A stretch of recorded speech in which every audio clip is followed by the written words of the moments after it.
Welcome back to the Deep Dive. Today we are jumping straight into R.J. Palacio's contemporary children's novel, Wonder.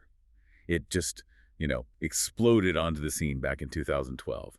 It really became an instant cultural touchstone. It really did. So let's start with the origin, which is actually pretty surprising. Palacio was inspired by a Natalie Merchant song, also called Wonder, but also by this really uncomfortable personal experience. Right. Her son had a very distressed reaction to seeing a girl with facial deformities, and she said that tension, that real-world moment, was the spark. You can feel that spark in the book's mission, can't you? Oh, absolutely. We're unpacking the story of August Pullman, or Auggie. He's 10 years old, has Treacher-Collins syndrome, and after years of homeschooling, he's suddenly thrown into Beecher Prep. For the first time. For the very first time. So he's forced to navigate all of this prejudice and bullying, all while just trying to, figure out who he is. And the story's real power isn't just that first day of school. It's that turning point on Halloween.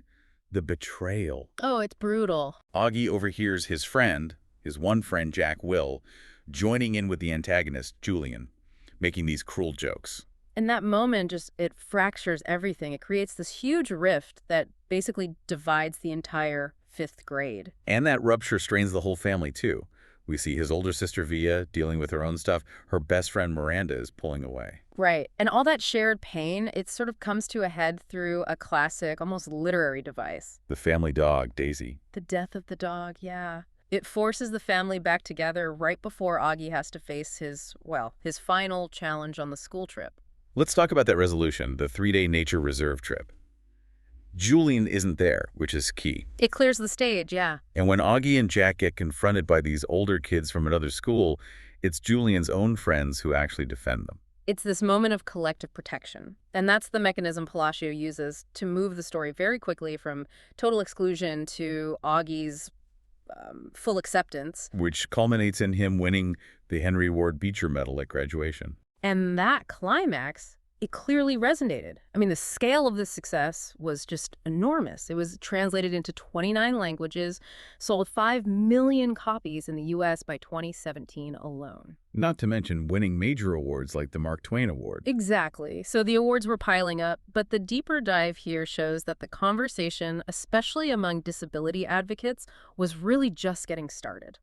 So while the professional reviews were positive. Overwhelmingly positive, yeah. But disability activists offered a far more nuanced sort of structural critique. They argued that Auggie's disability was often downplayed. They cited what they called his lack of agency. For listeners who might not be familiar with that term, what does lack of agency actually mean here? It means Auggie rarely drives the plot himself. Things happen to him so that the characters around him, Jack, Via, even Julian, can learn a lesson. So he's a catalyst. He's a catalyst, exactly. Ariel Henley put it really sharply, arguing that Auggie is, quote, used as a prop to teach those around him about acceptance. So the argument is that the story isn't really about him, it's about the moral education of everyone else. That's a powerful critique. And it's interesting because Palacio seemed to respond to that, didn't she, in her later work? She did. You can see it in Auggie and Me, which gives you these other viewpoints. The Julian chapter is a direct attempt to give voice and, some justification to these other characters. It really shows the depth of the world she created. And then she expanded it even more with the graphic novel White Bird. A whole different direction. Right. The focus pivots completely. Julian's grandmother tells him stories about being hidden from the Nazis in WWII.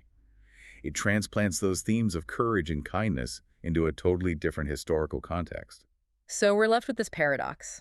An undeniable global phenomenon, a book celebrated for promoting kindness, but one that faces this persistent, really thoughtful critique about the authenticity of its main character. Which leaves a really important question for you to think about.